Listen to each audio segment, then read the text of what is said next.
حضور نبی رحمت صلی اللہ تعالی علیہ وآلہ وبارک وسلم سے صحابہ کرام نے ایک مرتبہ سوال کیا کہ یا رسول اللہ صلی اللہ علیہ وآلہ وبارک وسلم، یہ جو قربانیاں ہیں یہ کیا ہیں؟ تو حضور نبی پاک علیہ الصلوۃ والسلام نے ارشاد فرمایا، یہ قربانی حضرت سیدنا ابراہیم علیہ السلام کی سنت ہے۔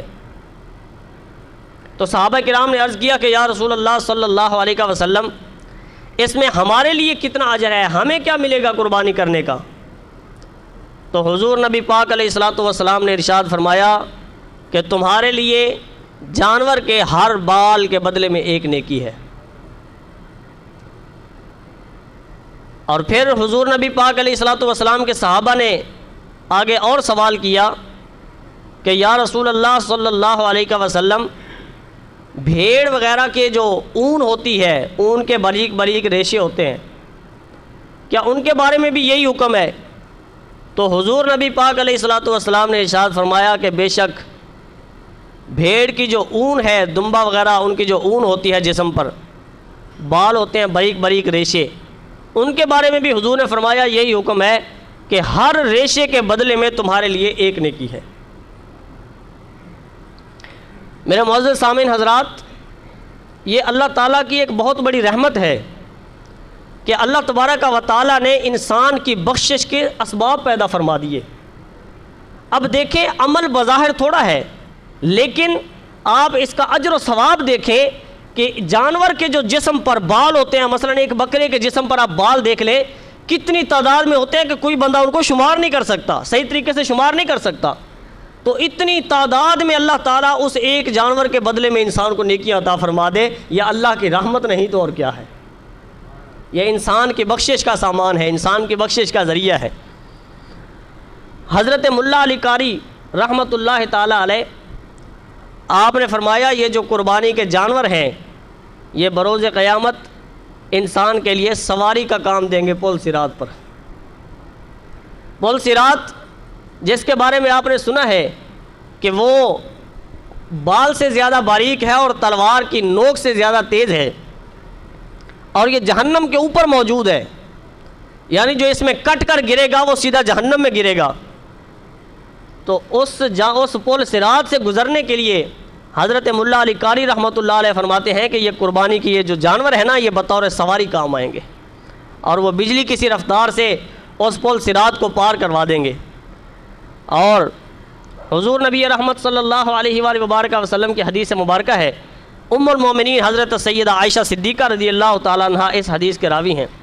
آپ فرماتی ہیں کہ نبی پاک علیہ الصلوۃ والسلام نے ارشاد فرمایا کہ یہ جو قربانی ہے، یہ عید کے ایام میں اللہ تبارک و تعالیٰ کو خون بہا سے زیادہ کوئی بھی عمل پیارا نہیں ہے، قربانی سے زیادہ اور کوئی عمل پیارا نہیں ہے۔ اور فرمایا کہ یہ جو قربانی، یہ بروز قیامت یہ جو جانور ہیں، یہ اپنے بالوں اور اپنے سینگوں اور اپنے کھروں کے ساتھ آئے گی، اور اس کا وزن کیا جائے گا جو انسان کے نامہ اعمال میں تولا جائے گا۔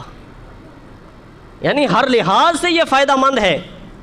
آخرت میں اس کا کتنا اجر و ثواب ہے کہ جہاں پر انسان کو عملوں کی ضرورت ہو وہاں پر قربانی انسان کے نامہ اعمال میں تولی جائے، اور پھر پل صراط پر انسان کے لیے سواری کا کام دے، اور پھر ایک ایک بال کے بدلے اللہ نیکیاں بھی عطا فرمائے۔ تو بتائیے کتنے فائدہ مند ہے یہ قربانی۔ اور جو حدیث مبارکہ میں نے آپ حضرات کے سامنے پڑھی، عید کے جو 3 ایام ہیں، 3 دن ہیں، ان 3 دنوں میں خون بہا سے زیادہ کوئی نیکی اللہ تعالیٰ کو زیادہ پیاری نہیں ہے۔ تو اس کا مطلب یہ ہوا کہ عید کے دن، تینوں دنوں میں سے اگر کوئی بندہ 1 لاکھ روپیہ یا 2 لاکھ روپیہ یا 10 لاکھ روپیہ صدقہ کرے، قربانی نہ کرے، صرف صدقہ کر دے، غریبوں میں تقسیم کر دے، اور دوسرا بندہ 30-40 ہزار کا یا 35 ہزار روپے کا ایک جانور لے کر قربانی کر دے، تو زیادہ ثواب کس کو ہوگا؟ قربانی کرنے والے کو، اس حدیث مبارکہ کے مطابق۔ کیونکہ یہ جو عید کے دن ہیں، جو قربانی کے دن ہیں، ان میں اور کوئی بھی عمل قربانی سے زیادہ اللہ کو محبوب نہیں ہے۔ تو اس لیے فرمایا کہ اگر تم قربانی کرنے کی استطاعت رکھتے ہو تو تم پر لازم ہے کہ تم قربانی ہی کرو۔ بعض ملحد جو ہے نا، ملحدین، اسلام پر اعتراض کرنے والے، وہ یہ اعتراض کرتے ہیں کہ دیکھو جی اتنے سارے پیسے کا ضیاع ہے، یہی پیسہ اگر غریبوں میں تقسیم کر دیا جائے، ویسے ہی صدقہ کر دیا جائے، تو کیا جی یہ بہتر نہیں ہے؟ تو میرے بھائیوں اگر یہ بہتر ہوتا تو میرے آقا اسی کا حکم دے دیتے۔ ہم تو مسلمان ہیں، ہم نے تو اپنے نبی کا کلمہ پڑھا ہے، ہم نے تو وہی کرنا ہے جو ہمارے نبی نے فرما دیا۔ میرے آقا نے خود بھی قربانی کی اور امت کو بھی قربانی کرنے کا حکم دیا، اور مومن وہ ہے جو اپنے آقا کی بات پر من و عن اپنی آنکھیں بند کر کے تسلیم کر لے۔ جو سوال اٹھائے، اعتراض اٹھائے، وہ تو حبدار نہیں نہ ہو سکتا۔ ہاں جی، تو یہ جو ملحد ہے نا، یہ اس طرح کے الٹے سوال لے کر آتے ہیں کہ جناب ویسے ہی صدقہ کر دو۔ ایک ملحد کہنے لگا جی یہ قربانی جو ہے نا یہ بڑا ظلم ہے، اتنے لاکھوں کی تعداد میں جانور جناب ذبح کر دیے جائیں، ان کا خون جمع کیا جائے تو ندیاں بہہ جائیں خون کی، یہ تو مسلمان ظلم کرتے ہیں جانوروں کے ساتھ۔ تو اس سے پوچھا گیا بتاؤ کیا تم نے کبھی جانور کا گوشت نہیں کھایا؟ کہتا جی کھاتے ہیں، ہفتے میں ایک بار تو ضرور کھا لیتے ہیں۔ تو اس سے پوچھا گیا پھر بتاؤ تم وہ جانور کہاں سے لیتے ہو، گوشت کہاں سے لیتے ہو؟ اس نے کہا جی کسائی سے لیتے ہیں۔ تو جو کسائی ذبح کرتا ہے کیا وہ بھی ظالم ہے؟ مسلمان سال کے بعد ایک مرتبہ جانور ذبح کرے تو اس پر ظلم کا فتویٰ لگاتے ہیں یہ ملحد، اور جو کسائی روزانہ ذبح کرتا ہے وہ کیا ہے؟ اس کے بارے میں کیا سوال ہوگا؟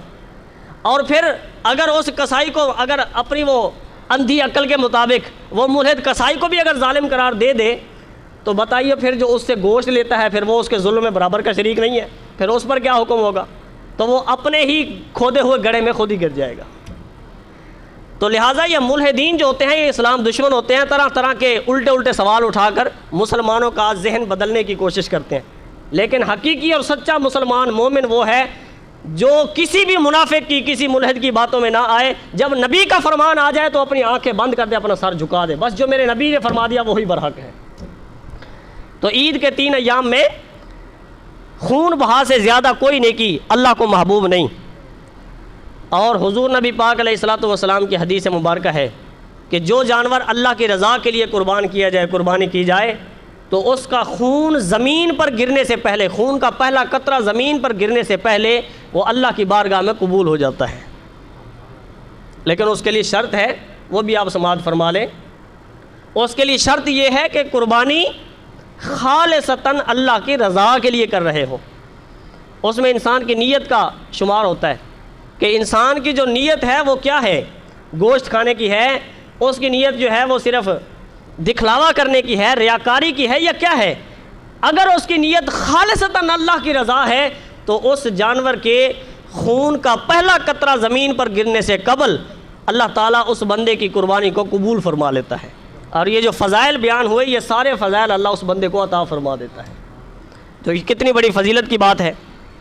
یاد رکھیں جہاں قربانی کرنے کی فضیلت ہے وہاں قربانی نہ کرنے کی وعید بھی موجود ہے۔ یعنی جو بندہ صاحب نصاب ہے اس پر قربانی واجب ہے، اس کے باوجود اس نے قربانی نہیں کی، جان بوجھ کر پیسہ خرچ کرنے کی وجہ سے یا کسی اور وجہ سے اس نے قربانی نہیں کی، جان بوجھ کر واجب ہونے کی صورت میں، تو حضور نبی پاک علیہ الصلوۃ والسلام کی حدیث مبارکہ ہے، حضور نے فرمایا اگر کوئی مسلمان قربانی کرنے کی وسعت رکھتا ہو، یعنی اس پر قربانی واجب ہو، اس کے باوجود وہ قربانی نہ کرے تو وہ ہماری عیدگاہ کے قریب بھی نہ آئے۔ اندازہ کریں کتنا سخت حکم ہے، یعنی نماز پڑھنے تو دور کی بات، عید کی نماز پڑھنا تو بڑی دور کی بات، حضور نے فرمایا وہ عیدگاہ کے قریب بھی نہ آئے۔ یہ قربانی نہ کرنے والوں کے لیے وعید ہے کہ جن پر قربانی واجب ہو چکی ہو۔